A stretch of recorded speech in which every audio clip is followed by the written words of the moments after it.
Well, hello, Park Meadows. I am so excited to be talking to you today about our long-awaited return to worshiping together in person. As you likely know by now, Premier Kenney has announced that we are able to worship together again with no attendance restrictions. And so, it is with enthusiasm that we share with you the information that we have today. The long and short of it is, we will begin worshiping together in person on Sunday, June the 28th.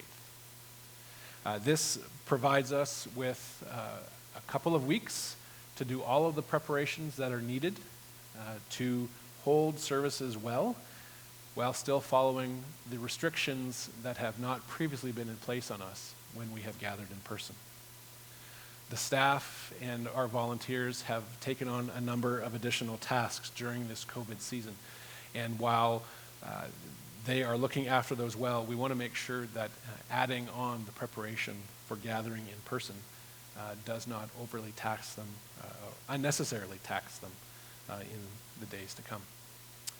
And so we will continue with our plans for a worship service next Wednesday evening, June the 17th.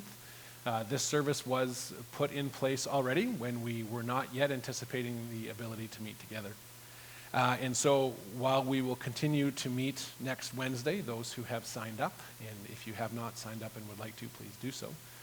But we will also use it as a little bit of a test run. It'll give us a chance to work through the ushering needs of helping people find seats. It'll give us an opportunity to see if our plans for how we will corporately take communion together work or not. And it'll allow at least those who choose to come that evening to get a little bit adjusted to some of the new worship format that we will be employing over this next season. So that will happen on Wednesday, June the 17th. That'll provide the staff and myself some time to get feedback from those who attend, and then a week to be prepared for our first service together at 10 a.m. on June 28th. So while there are no restrictions listed by the government for that time of worship, we do have a restriction on us based on the size of the congregation or the size of our sanctuary. The staff and I did a bit of work this morning, and with careful ushering and seating by those on our usher team, we feel very confident that we can see upwards of 150 people gather in the sanctuary to meet. We know this does not provide a seat for each person in the church, but we do understand that this is a season where not yet everyone is ready to meet, nor should everybody meet together, particularly those who have pre-existing health conditions, and we want to respect that. And so what we will be asking of those who would like to join us on the 28th is to be in contact with the office. For this first service, we're going to ask you to email or phone and let us know if you and how many in your family will be able to join us. We're working on a simpler registration system going forward, but we do need to know names because it helps us to understand if we will need to offer more than one service per week in the days ahead. We want to make sure that all those who want to worship in person can do so. But on the 28th, we will begin with a single service and listen to the congregation as to the interest in joining. So please email, call the church, and let us know how many from your household will be able to attend. When you do attend, there are some things that you will notice that will be strikingly different from when we gathered together prior to this pandemic. We will be encouraging you to bring and wear a mask for the service, at least as you travel through the foyer in those areas where you may need to step inside that 2-meter boundary, which we will continue to observe. If you do not have masks, we would encourage you to visit Tim Hortons, McDonald's, or Wendy's. No, not Wendy's, A&W, to pick up a pack of free masks. But we will also have some here in person for those who may not have one. And those will be for you to take as well. We will also ask you, in addition to bringing your own face mask, we will ask you to bring your own Bible. The Bibles and hymnals will need to be removed from the sanctuary as we need to make sure that we are not inadvertently passing books around that can perhaps pass around the virus. In addition, one of the significant restrictions that we face as we begin to gather together is that we cannot provide childcare at this time. And while this may be seen as a negative, particularly for those families or for those children who love to go off and to run and to play and to have their own activities, we are looking forward to the energy that comes from having our kids in the sanctuary with us. And so what we will ask of moms and dads and grandmas and grandpas who bring kids to church is that they simply bring the activity sheets and coloring books and all of those things that their kids may need for that time in the room. We are not permitted at this point to have activity boxes available. And so if you can bring those materials and perhaps any snacks that the kids or their parents may need, that would be greatly appreciated. When it comes to bringing your tithes to church, that will be a little different as well, as we are not able to pass offering plates.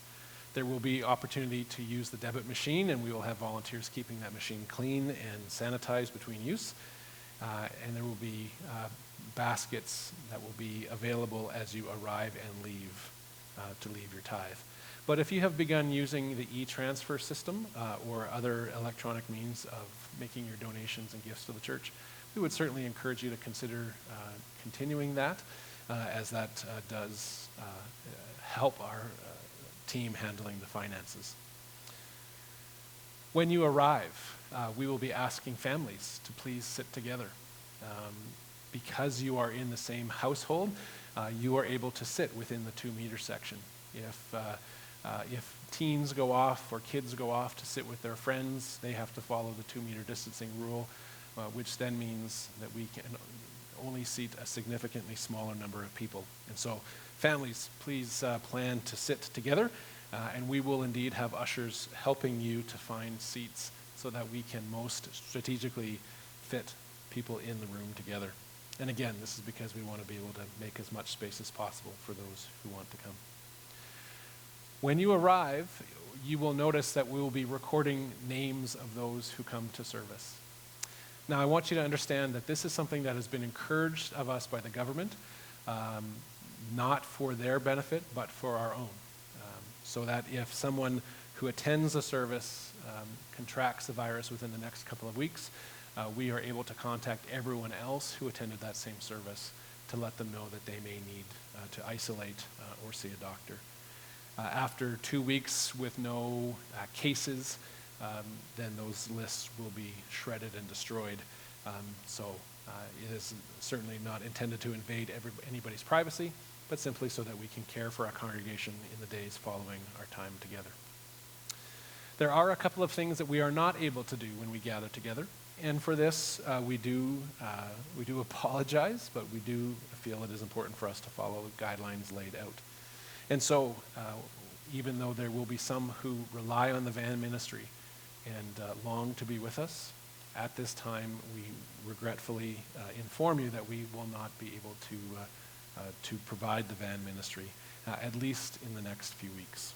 We hope that with the third phase, we may be able to resume that, but we will not be able to do that to start. As well, the coffee ministry, that is something that we will not be starting right away. And so if you are an addict, a coffee addict, and need your cup in the morning, please bring your own cup from home or stop by and pick up a cup on the way. Your pastor drinks his coffee black, just saying. The most important thing, though, that we will not be able to do, that you do need to be aware of, is that we will not be singing together as a congregation, at least to start. We will be paying attention to the number of cases, COVID cases in Lethbridge. We will be paying attention to the makeup of the congregation and those who are coming to meet and to worship together. But our intention at this time is that we will have worship music playing as we arrive.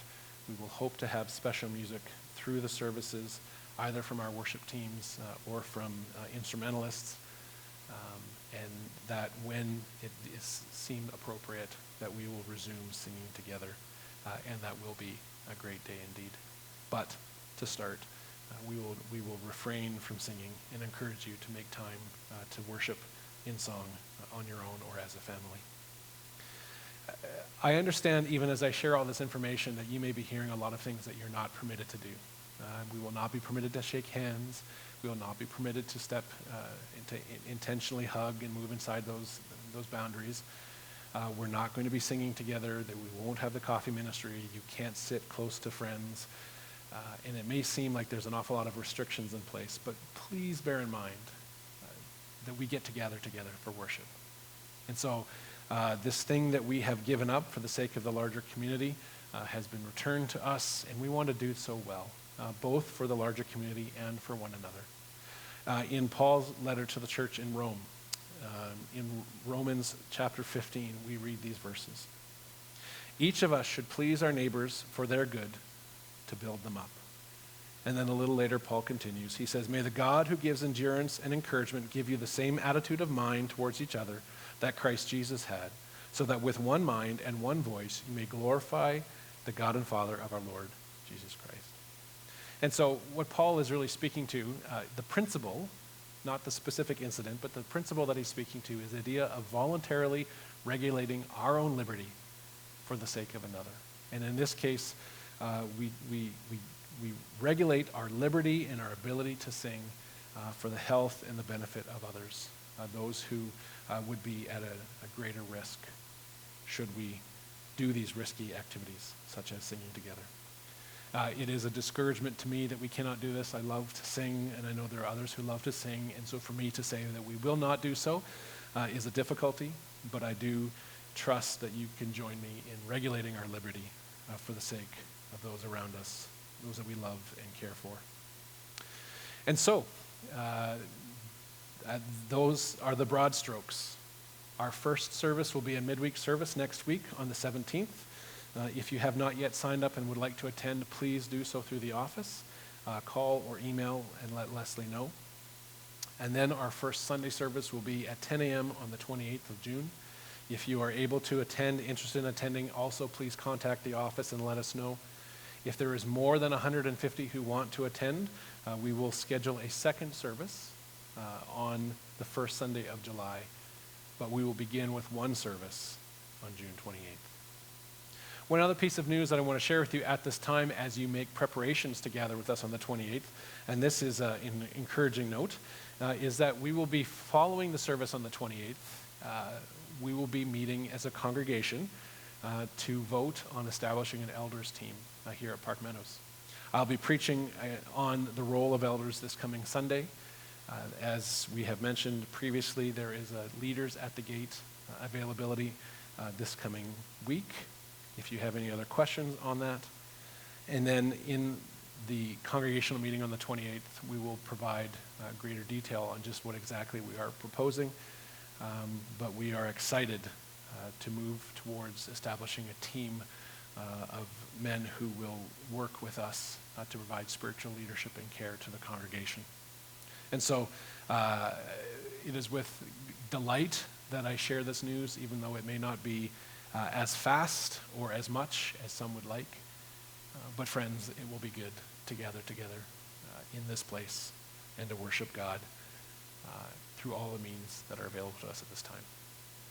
God bless you, Park Meadows, and be well.